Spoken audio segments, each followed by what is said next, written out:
Hello students, class 12th का maths का आपका एक टॉपिक है कंटिन्यूटी एंड डिफरेंशियबिलिटी। ये आईसी में भी है, आईसी बोर्ड में भी है और सीबीएसई बोर्ड में भी है। उसका एक बहुत इंपॉर्टेंट क्वेश्चन हमारे पास जो बोर्ड में आता है वो ये है, find values of P and Q for which the function F X 1 minus sine cube X upon 3 cos square X किस कंडीशन पर, one X less than pi by 2।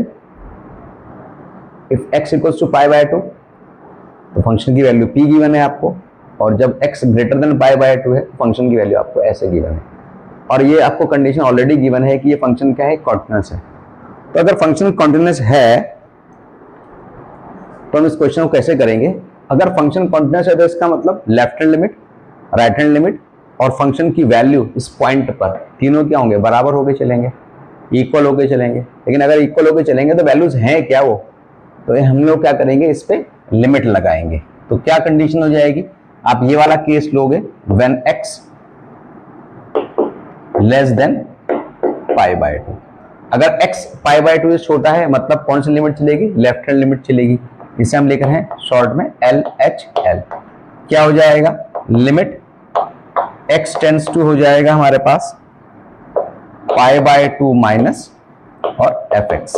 फिर हम लोग क्या लगाते हैं, limit h tends to 0 f of pi by 2 minus का h। ऐसे रखते हैं इसे हम लोग। तो f pi by 2 minus h किस फंक्शन में रखेंगे, वो फंक्शन जो इसके लिए डिफाइन है। यानी क्या फंक्शन डिफाइन है इसके लिए, 1 minus sine cube X upon 3 cos square x. तो यहां रख देते हैं इसे हम। तो ये हो जाएगा limit h tends to 0 f pi by 2 minus h इस फंक्शन में रखेंगे तो क्या हो जाएगा, जहां पर x है उसको आप रिप्लेस कर दोगे किससे, पाई बाय 2 माइनस h से। तो ये पाई बाय 2 माइनस h हो गया। नीचे क्या रह जाएगा हमारे पास, नीचे है 3 cos स्क्वायर x, मतलब 3 cos square x, 3 cos square x, x की जगह पे क्या आएगा, पाई बाय 2 माइनस h हो जाएगा। ठीक, लेफ्ट हैंड लिमिट लगा दी हमने इस पे। तो अगर इस पे इसको आप सॉल्व करेंगे तो क्या वैल्यू मिलने वाली है आपको, यहाँ पर ये मिलेगी limit h tends to 0 1 minus sine cube pi by 2 minus h। अगर हम इसको ऐसे मान लें, sine pi by 2 minus h है, साइन 90 माइनस थीटा है, तो साइन 90 माइनस थीटा कितना होता है, कॉस थीटा होता है। तो कॉस थीटा है तो ये कॉस थीटा जाएगा, साथ में इसके क्या है, क्यूब भी है। तो ये क्या हो जाएगा, 1 माइनस कॉस क्यूब h। नीचे cos 90 माइनस थीटा है तो बन जाएगा साइन थीटा, साइन थीटा। तो ये क्या बन जाएगा, 3 साइन स्क्वायर h। ये आपके पास अब लिमिट लगाने के लिए बन गया। तो अब 1 माइनस कॉस क्यूब h, क्या हम लोग इसमें a cube minus B cube का फॉर्मूला रख सकते हैं। पहली चीज कि अगर आप लिमिट को डायरेक्टली पुट कर दोगे, जैसे आपने यहाँ पर h के प्लेस पे 0 डाल दिया, तो यहाँ पर cos क्यूब 0, cos 0 की वैल्यू 1 होती है, तो 1 माइनस 1 0, और यहाँ पे भी रख दोगे तो साइन स्क्वायर 0, मतलब साइन 0 कितना हो जाएगा आपका, यहाँ पर 0 बन जाएगा। तो ये क्या है, अगर हम यहाँ पे वैल्यू डालने की कोशिश करते हैं तो बात हमारी बनने वाली नहीं है। नीचे 0 आ रहा है, ऊपर अगर आप डाल दो यहाँ 1 माइनस 1, यहाँ पे cos 0 डाल दोगे 1 आ जाएगा, तो 1 माइनस 1 कितना, ऊपर भी 0 आ रहा है, नीचे भी 0 आ रहा है, तो 0/0 वाली फॉर्म दिख रही है, यानी इनडिटरमिनेट फॉर्म दिख रही है। तो आप ऐसे डायरेक्टली सब्स्टिट्यूशन तो कर नहीं सकते हैं। इसका मतलब हम लोग क्या करेंगे, इसका मतलब हम लोग इसको सॉल्व करेंगे, थोड़ा सा इसमें कॉमन फैक्टर्स को ढूंढेंगे और इसे कैंसिल आउट करने की कोशिश करेंगे। तो ये जो लिखा हुआ है ये a cube minus B cube की फॉर्म में है।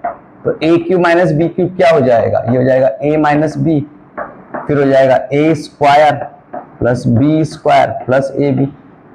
तो इसी तरीके से अगर हम इसे क्या कर लेंगे, फैक्टराइज कर लेंगे, तो फैक्टराइज कर लेते हैं इसे। फैक्टराइज करने में क्या आएगा हमारे पास, 1 माइनस कॉस h, फिर 1 प्लस कॉस स्क्वायर h, और फिर प्लस का कितना, कॉस h। क्या a है, क्या b है, a आपके पास 1 था, b क्या था, कॉस h था, तो फैक्टर कर लिया हमने, वैल्यू डाल दी उसमें। नीचे जो दिख रहा है 3 साइन स्क्वायर h, इसको भी हम लोग आराम से कर सकते हैं, फैक्टर कर सकते हैं। ये 1 माइनस कॉस स्क्वायर h लिखा जा सकता है, और इसको हम फर्दर फैक्टराइज कर सकते हैं। तो नेक्स्ट स्टेप में कर लेते हैं, क्या हो जाएगा, लिमिट h टेंड्स टू 0 ये हो जाएगा 1 माइनस कॉस एच, ये हो जाएगा 1 plus cos square H plus cos H divided by 3, 1 plus cos 1 minus cos square H can be written as 1 plus cos H और 1 माइनस कॉस एच। तो ये cos H से कॉस एच क्या हो जा रहा है, कैंसिल आउट हो जा रहा है। अब यहां पर अगर आप डायरेक्टली सब्स्टिट्यूट कर दो एच बराबर 0 तो कोई परेशानी नहीं होगी। रख दी हमने वैल्यू यहां पर 1 प्लस कितना कॉस स्क्वायर 0, मतलब कॉस 0 1 होता है तो ये 1 आ गया, यहाँ पे भी 1 हो जाएगा, यहाँ 3, यहाँ पर 1 प्लस कॉस 0 कितना 1 यानी कितना जाएगा 3 इंटू कितना 2 यानी कितना हो जाएगा 1/2। तो ये वैल्यू आ गई लेफ्ट हैंड लिमिट की क्या आपकी 1/2 आ गई। ऐसे हम लोग क्या करेंगे राइट हैंड लिमिट लेंगे। ये कौन सा केस हो जाएगा जब x की वैल्यू क्या हो जाएगी ग्रेटर देन π/2। तो ये वाली कंडीशन जो है वो किसकी राइट हैंड लिमिट के लिए है। राइट हैंड लिमिट के लिए है तो हम लोग क्या लिखेंगे लिमिट x टेंड्स टू क्या करते हैं π/2 प्लस fx। फंक्शन कौन सा यूज करेंगे, फंक्शन हम ये वाला यूज करेंगे हम लोग, ठीक है। ये लेफ्ट हैंड लिमिट के लिए था, ऑलरेडी यूज कर चुके हैं। ये किसके लिए हमारे पास है राइट हैंड लिमिट के लिए, क्योंकि x के लिए π/2 से आगे की तरफ चल रही है। तो यहां पर वैल्यू बन जाएगी limit h tends to 0 f of π/2 plus h। तो फंक्शन में ये वैल्यूज हम लोग रख देंगे इस फंक्शन में। तो ये क्या हो जाएगा, ये बन जाएगा limit h tends to 0 π/2 plus h, इसके प्लेस पे x के प्लेस पे यानी x को हम रिप्लेस करेंगे इससे π/2 प्लस h से। तो ये हो जाएगा q, ये हो जाएगा 1 minus sine π/2 plus h divided by क्या, ये जो पाई माइनस 2x है, जो पाई माइनस 2x है इसके प्लेस पर पाई माइनस 2x के प्लेस पे क्या जाएगा π/2 प्लस h और उसका होल का स्क्वायर। तो चलिए इस स्टेप को हम इधर इधर देख लेते हैं क्या हो जाएगा हमारे पास। तो ये हो जाएगा यहां पर लिमिट, यहां से हम h टेंड्स टू 0, ये क्या रहेगा q, ये रहेगा 1 minus sine 90 plus theta, sine 90 plus theta cos theta, और सेकंड क्वाड्रेंट में साइन क्या होता है पॉजिटिव होता है, तो यहां पर कोई साइन चेंज नहीं होगा। तो इसके बाद हम यहां पर आ जाएंगे, इसके बाद क्या हो जाएगा पाई माइनस, इसे ओपन कर लेते हैं, ये 2 से मल्टीप्लाई हो जाएगा। जब हम 2 को इसके अंदर मल्टीप्लाई करेंगे तो क्या हो जाएगा ये माइनस का 2 इंटू π/2 और ये कितना हो जाएगा माइनस का 2h और उसका क्या हो जाएगा होल का स्क्वायर हो जाएगा।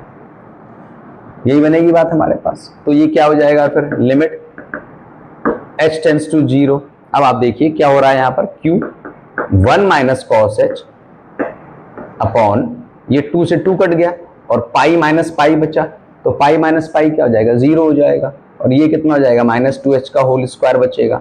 तो माइनस 2h का होल स्क्वायर का मतलब क्या होने वाला है, ये 4h स्क्वायर होने वाला है। चाहे तो आप इसको ऐसे लिख लें limit h tends to 0 q 1 minus cos h upon कितना 4h स्क्वायर। अभी भी अगर आपको लगता है कि इतना करने के बाद अगर हम इसमें h टेंड्स टू 0 डाल दें, सब्स्टिट्यूट कर दें इसमें, तो ये फिर क्या आ जाएगा, फिर 0/0 वाली फॉर्म आ जाएगी, नहीं इनडिटर्मिनेट फॉर्म आएगी।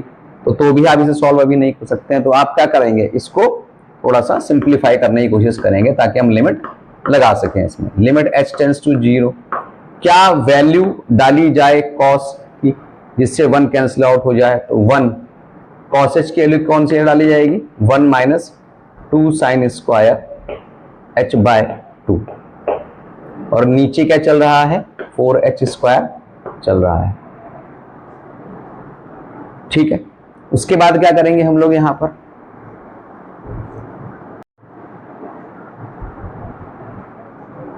उसके बाद हमारे पास यहां पर आ गया, तो इसके हम यहां करेंगे क्वेश्चंस को हम लोग हटा देते हैं यहां से।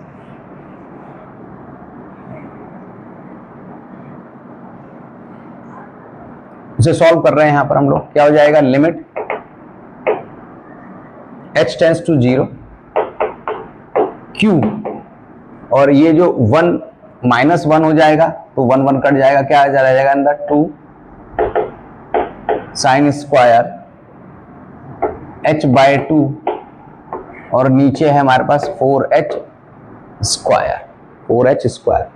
तो ये 2 से ये 4 गया, ये आएगा लिमिट h टेंस टू 0, ये हो जाएगा q। ये जो साइन स्क्वायर h बाय 2 है, क्या मैं इसको ऐसे लिख सकता हूं, sine h by 2 into sine h by 2, ताकि मैं इस पर लिमिट लगा सकूं। और ये जो h स्क्वायर आपके पास है, इस h यहां लिख देते हैं, एक h यहां लिख देते हैं, और ये जो 2 है जिसे 1/2, ये लिमिट से बाहर चला जा सकता है, यानी 1/2 कांस्टेंट है तो बाहर आ गया। आप चाहे तो इस q को भी बाहर कर सकते हैं, ये q/2 बन गया। अब अगर हमको इसमें लिमिट लगानी है तो ये अगर h/2 थी, ये भी h/2 होना चाहिए, तो हमने इसे यहाँ 2 लिखा, यहाँ 2 मल्टीप्लाई कर दिया, यहाँ 2 लिखा और यहाँ पर फिर से एक और 2 मल्टीप्लाई कर दिया। तो इससे ये पूरी वैल्यू हमारे पास क्या बन जाएगी, ये वैल्यू क्या बन जाएगी, ये 1 बन जाएगी। कैसे बन जाएगी, क्योंकि हम जानते हैं कि अगर h टेंस टू 0 है तो h/2 भी टेंस टू क्या हो जाएगा, 0 हो जाएगा। और लिमिट का रूल क्या है, limit h/2 tends to 0, sine h/2 upon h/2 equals to 1। कोई same formula, limit theta tends to 0, sine theta upon theta equals to 1, तो ये 1 बन जाएगा। तो यहाँ पर क्या जाएगा, ये q रह जाएगा, ये 2 और 2, तो फाइनली वैल्यू कितनी आएगी लिमिट लगाने के बाद, ये हो जाएगी q/8। अब हमारे पास पहले कंडीशन में, पहले केस में वैल्यू आ रही थी कितनी, 1/2, दूसरे में आई कितनी, q/8। और आपका जो फंक्शन गिवन था x बराबर 0 पर, x बराबर 0 पे जो फंक्शन गिवन था वो क्या गिवन था कि व्हेन x इक्वल्स टू 0, तो फंक्शन की वैल्यू क्या थी, खुद p के बराबर थी, सॉरी x बराबर 0 नहीं, x बराबर π/2 पे, फंक्शन π/2 पे चेक करना था, π/2 पे कॉन्टिन्यूअस था। तो फंक्शन की वैल्यू x बराबर π/2 पे कितनी थी, p के इक्वल थी। तो अब चूंकि फंक्शन क्या है, कॉन्टिन्यूअस है, तो p q/8 यानी कि left hand limit, right hand limit और फंक्शन की वैल्यू तीनों क्या बराबर हो जाएंगी। तो क्या इससे हम लोग p की वैल्यू कैलकुलेट कर सकते हैं, कर सकते हैं। p की वैल्यू कितनी हो जाएगी, 1/2 और q बराबर कितना हो जाएगा, फिर 4 हो जाएगा आपके पास। यही हमारा वर्किंग मेथड है सॉल्व करने का, ठीक है।